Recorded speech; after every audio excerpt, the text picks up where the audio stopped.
तुळजापूर तालुक्यातील अणदूर येथे स्वामी कोरे गौरव समितीच्या वतीने माजी जिल्हा परिषद सदस्य माननीय श्री कोंडाप्पा सदाशिव कोरे व अक्कलकोटचे माजी नगरसेवक माननीय श्री मल्लीनाथ रुद्रया स्वामी यांचा गौरव सोहळा मोठ्या उत्साहात संपन्न झाला। या कार्यक्रमाच्या अध्यक्षस्थानी अणदूर येथील सेवानिवृत्त मुख्याध्यापक श्री श्रीमंत मुळे गुरुजी हे होते। तर प्रमुख उपस्थितीमध्ये सिद्धिविनायक उद्योग समूहाचे अध्यक्ष दत्ताभाऊ कुलकर्णी, अणदूरचे सरपंच श्री रामचंद्र दादा आलुरे, माजी जिल्हा परिषद उपाध्यक्ष माननीय श्री सुधाकर गुंड गुरुजी व तसेच नीलकंठेश्वर मठाचे मठाधिपती शिवयोगी शिवाचार्य महास्वामीजी या सर्वांच्या उपस्थितीत प्रथमतः भारत मातेच्या प्रतिमेचे पूजन व दीप प्रज्वलन करण्यात आले।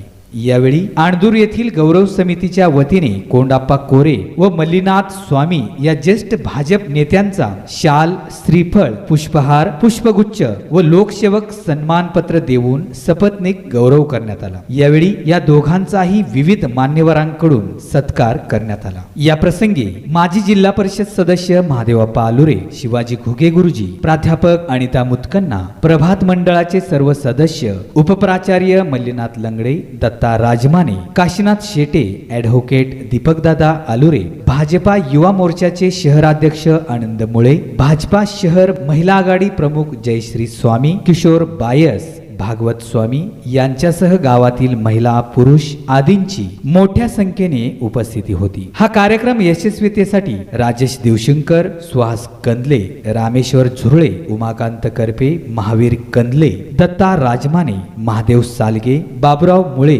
आदींनी परिश्रम घेतले। या कार्यक्रमाचे प्रास्ताविक व सूत्रसंचालन पत्रकार राजकुमार स्वामी तर आभार राजेश देवशंकर यांनी मांडले।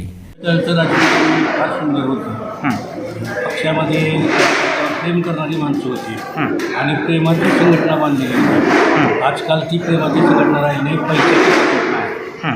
पैशावर खरेदी विक्री करायचं काम करायचं, वाईट परिस्थिती आणि दुःखानं असं।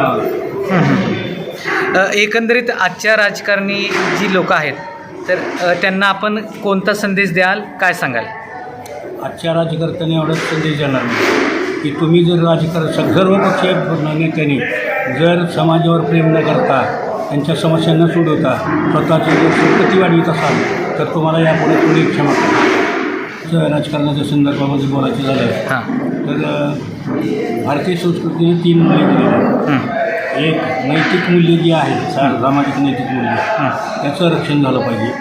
पुन्हा आर्थिक नैतिक मूल्य, त्याची व्यवस्था नीट समाजाच्या हितासाठी लावली पाहिजे।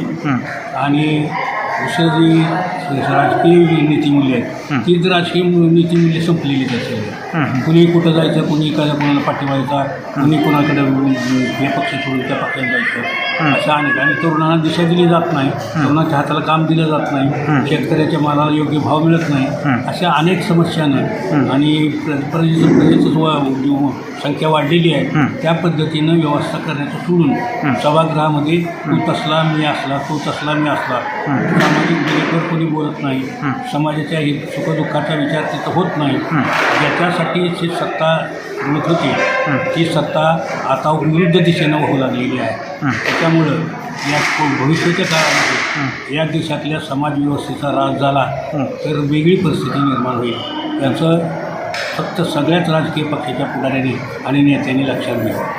आता बस झालं की 75 वर्षे तुम्ही एवढे झालात की ज्या वेळेला 1962 साली तुमची संपत्ती 500 रुपयाची होती, जी आता 500 कोटी रुपयाची झाली, तरी तुम्हाला समाधान नाही, तर तुम्ही पैसे मिळता, पैशाच्या यावर जनतेला सत्यवर करता आणि खोडापोडी करता। ही दुसरी गोष्ट अशी आहे की जनता बी काय की पूर्वी प्रेमाच्या पोटी, मी ज्या वेळेला जिल्हा परिषद 2 इलेक्शन लढवले त्यावेळेला फक्त माझा 25,000 रुपये खर्च। आज ग्रामपंचायतीच्या मेंबरला उभं राहायचं म्हणलं तर 5 लाखाचा खर्च करावा लागतो। जनतेला पैसे दिल्याची जनता मतदान करते। ही दुर्दैवाची व्यवस्था झाली आहे, लहान वातावरण झालं आहे, हे काढलं पाहिजे। तर कुठंतरी ह्याला ब्रेक लागला पाहिजे। कुठंतरी देशाचं नाव मोठं आहे, PM नाव मोठं आहे, अनेक जागतिक देशांना भेटी दिल्या आहेत, परंतु तुमच्या देशामध्ये काय चाललं आहे याचं अंतर्मुख तुम्ही बघा ना, अंतर्मुख होऊन बघा। 2 टर्मला तुम्हाला भारतीय जनता पार्टीनं पंतप्रधान केलं तर तुम्ही नितीन गडकरीसारख्या माणसाला बाजूला सारता म्हणजे अशा पद्धतीचं राजकारण आहे. देशाचं राजकारण, संपवण्याचं राजकारण चुकीच्या पद्धतीने आहे. तुम्ही समाजाच्या हिताच्याच गोष्टी बोलल्या पाहिजेत. आणि आज इथं आदिवासी लोक आहेत, मागासवर्गीय लोक आहेत, त्यांच्या मुलाबाळांना नोकरी नाही, त्यांना कुठेतरी जाऊन कामाला करावं लागतं. आणि पूर्वी ज्यावेळेला या देशाचं स्वराज्य मिळालं त्यावेळेला जी लोकसंख्या होती 36 कोटीची, ती आता 136 कोटी झाली. म्हणजे 100 कोटी वाढली लोकसंख्या. त्या पद्धतीनं त्या समाज व्यवस्थेचं काम करायचं अजिबात काही लक्ष दिलेलं नाही. ही गोष्ट कुठंतरी कोलमडून पडेल. सगळ्यात विद्रोह, समाजाचा विद्रोह सगळ्यात वाईट असतो. समाज प्रेम बी करतो आणि समाज माणसाला उद्ध्वस्तही करतो. कारण ती समाजाची शक्तीच वेगळी आहे. त्या शक्तीला आव्हान न देता ती शक्ती निरपेक्ष, न्यायबुद्धीनं, त्यागानं काम करणारी शिकवणूक आज शैक्षणिक व्यवस्थेतून सुद्धा झाली पाहिजे. डॉक्टर बाबासाहेब आंबेडकरांनी शिक्षण संघटित व्हा, संघर्ष करा, शिक्षण काय अशा पद्धतीचा जो आदेश चुकीचा नाही, ती सुद्धा नंबर 1 बरोबर झाली. आणि त्या पद्धतीने राज्यव्यवस्था, त्या पद्धतीनं पक्षव्यवस्था आपल्या देशामध्ये निर्माण व्हावी अशी आपली शुद्ध भावना आहे. हां, आप्पा एक शेवटचा प्रश्न असेल की आता 2024मध्ये इलेक्शन होणार आहे. कुणाचं राज्य येईल, काय सांगाल याबद्दल? सरकार कुणाचं येईल याबद्दल आपलं काय मत आहे? या 24च्या इलेक्शनमध्ये जर निरपेक्ष मतदान झालं, कमिशनच्याद्वारे मतदान केले ना, ते चुकीचं आहे. तुम्ही जर बॅलेट पेपरनं मतदान केलं तर या देशामध्ये भारतीय जनता पार्टी सरकार येणार नाही. असं उदाहरण सांगतो. गेल्या उत्तर प्रदेशच्या निवडणुकीमध्ये 53% मतदान झालं. 47% लोकांनी कुणाचं मतदान करायचं नाकारलं.